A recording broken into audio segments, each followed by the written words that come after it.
обезверения българин, който не вярва на никой, на нищо. И аз напълно ги разбирам тези хора, които не вярват на никой, на нищо, защото 36 години са лъгани от кой ли не. Защото така наречената демокрация, милиони излъгани от така нареченото СДС, след което излъгани от БСП, след което излъгани от Иван Костов и остатъците от СДС, след което излъгани от Царя, след което от Бойко Борисов, от ПП-та, ДБ-та, от Барековци, от ВМРО-та, от кой се сетиш друг, от който се сетиш. Ето в момента виждаш поредните шарлатани. Дори и в момента БСП. И имат Итана. Помниш Итана летните избори, когато станаха първа политическа сила?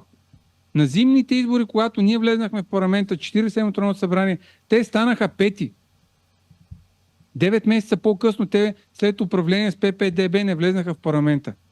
Избирателите на Има такъв народ гласуваха за тях само единствено, защото те казваха, че никой няма да управляват с ГЕРБ и с ДПС. В момента те управляват с ГЕРБ и с ДПС.